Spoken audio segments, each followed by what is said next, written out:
ገራሚ ዝኾነ ውህድ ኣብ ሓፂር ግዜ ፀጉርና ዘንውሐልናን ዘብዝሐልናን ዘለስልሰልናን ንጨጉርና ድማ ወዛም ዝገብረልና ፍቱን መድሓኒት ሒዘልኩም መፅእ እኒአኹ። ሰላምታ ይረስዓኹን። ሰላም ከመይ ቀኒኹም ኩራት ተኻተይ? ኣነ ሰላም እግዚኣብሔር ይመስገን። ብወገንኩም ሰላም ክትልዩ ተስፋ ይገብር። ከምቲ ልሙድ ንዓይ ዝጠቐመኒ ንኣኻትኩም ጠቃሚ ዝኾነ ሒዘልኩም መፅእ እኒአኹ።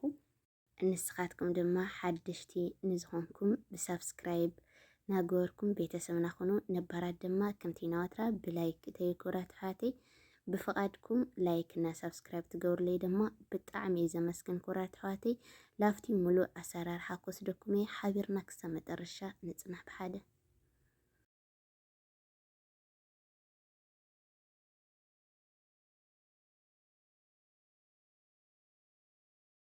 እዚ ሰለስተ ዓይነት ቀሪበኒ ኢኹ ሩዝ፣ ሮዝሜሪ፣ ቅንፍር ወይ ከዓኒ መስማር ላልና ንፅውዖ። እዚኦም ሰለስቲኦም ከምዚ ገይረ ምስ ቀረብኩ ሩዝ ብደንብ ገይረ ምስ ሓፀብክዎ መበል ሳልሳይ ከዓኒ ብፅሩይ ማይ ገይረ ዘፍዚፎዮ ድሕሪ ዝተወሰነ ደቂቃ እየ ፀኒሐ ተመሊሰ ማለት እዩ።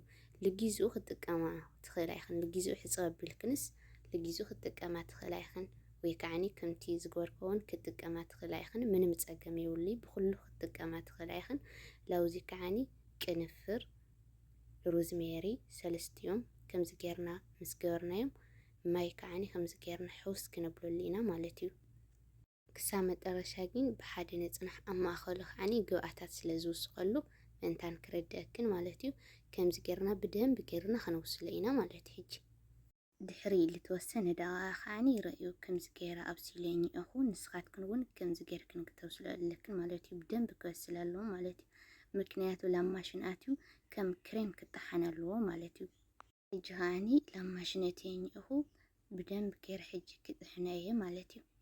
ረአይኦ ሕጂ ከዓኒ ብደንብ ገይረ ጥሕነ እኒአኹ። ረአይኦ እንድሕር ብደንብ ገይሩ በሲሉ ማለት እዩ ከም ክሬም ኮይኑ ኢሉ ጥሓን ረአይኦ ናተይ ማለት እዩ።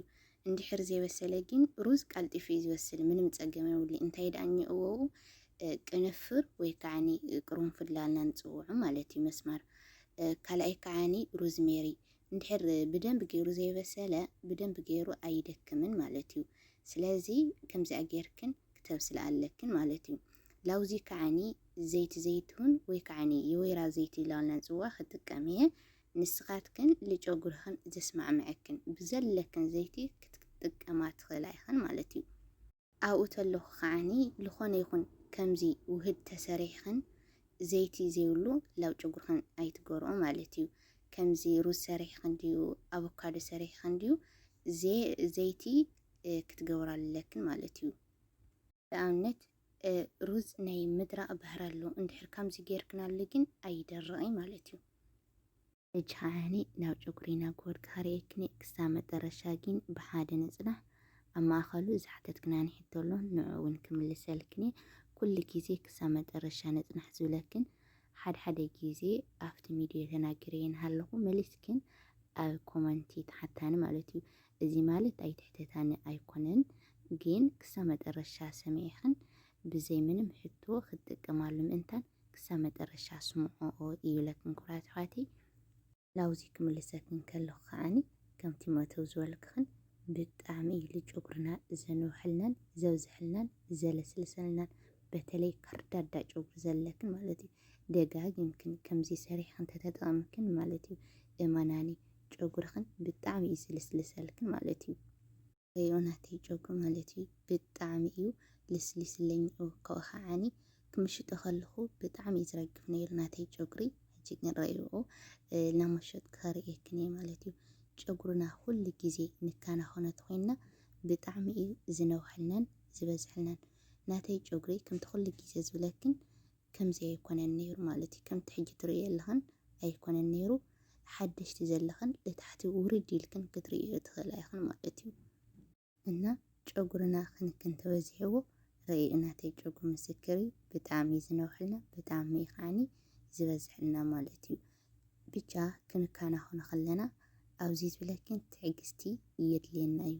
ብጣዕሚ ሓያል ትዕግስቲ የድልየና እዩ። ምክንያቱ بحنت معلتي ويكعني بخلت معلتي لو تيمتي مالتي أنا خاني كم يولكني بحنت معلتي لو تخمت أكنيو تتقما يولكني مخنياتو تعجستي يدليناي مالتي بتداغاغميو لوطي نريو لمبر بحصر غيزي أيمتين مالتي وين كعني بحنت معلتي وين كعني بخلت معلتي لو تيمتين لك كم حنتي تخلي رأيو مالتي حنتي تخلي تخيلنا يهلك يزيو لوطي ويكعني فرا أيتبنان ويكعني أيتنوحلنا تفرا مالتي سلازي جوجرنا خاني كمو مالتي تخانا خينا يو كنكانا خانو خلنا يو لوطي زرئنا مالتي كنكانا خان كلنا خاني ترح لمنو خيكون مالتي تعي جوجري هلنا مالت تعي جوجري مالتي زي رقف جوجري زي مزج جوجري فرفر زي ولي جوجري تلينا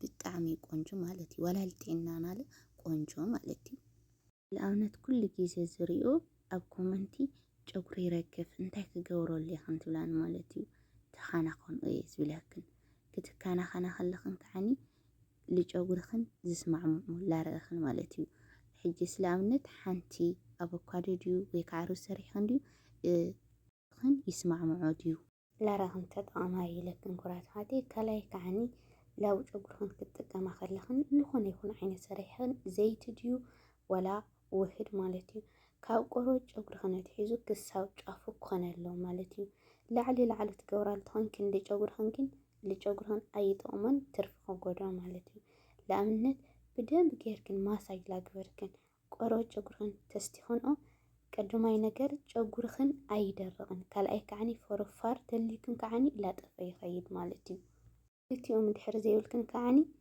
جوجرخن لا نوحن لا بزحن يزخيد مالتي بيتجا خنكن يزلي جوجر مالتي منم زي نوح جوجري لن مالتي بيتجا خنكن يزلي يولكن جوجرخن كساب لي درق كعا سوقيت بلا مالتي بطعمي إحما جوجرخن درق خينو كرقف كله كوقموت يزرقف مالتي جوجرخن بزخانه يخن ولا سرحت تزقيمكن بزقالله مخنيات تتقام عليكن مالتي هلاي كعني جاف جوجرخن مانتا جوجر زلكن معرز يكون جوجرخن بوحد كمزي حج الجور له بدهم بكيركن ماساج جورال لكن معرز يكون معرنا هون يزخيد مالتي تي مانتا جوجرخ عني لا تفعلالي يزخيد مالتي እንደገና ተሓፂብክን ጨጉርክን ተጎንጎንክን ኣይትሕደጎ ማለትዩ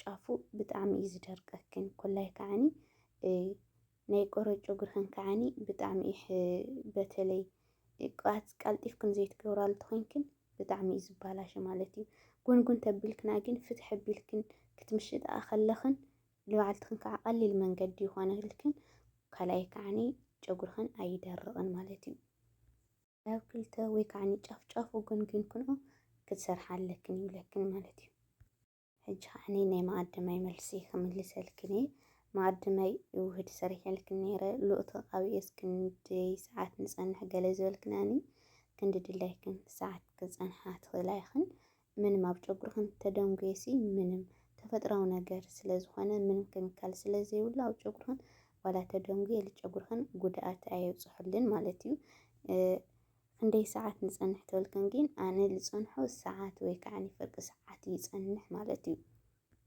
ናይ ኣባኸ ዘይቲ ሰሪሕና ስለ ክንደይ ሰዓት ኢና ክነቕምጦ ዝበልክና ንከዓኒ ለ24 ሰዓት ኣሚጥክን ክትጥቀሙ ኣለክን ይብለክን ሕተየ ወዲእኒ ኢኹ ናይ ለማንቲ ትሕዝተየ እዚኣ ትመስል ነይራ ተፈትዮም ላይክና ሰብስክራይብ ገበሩ ላይክና ሰብስክራይብ ትገብሩ ድማ ብጣዕሚ ዘመስግን ኩራት ኣሕዋተይ ክሳብ ብሓድሽ ትሕዝቶ ዝመፀኩም ኣብ ዘለኹም ሰላም ኩኑ ሰላም ቀን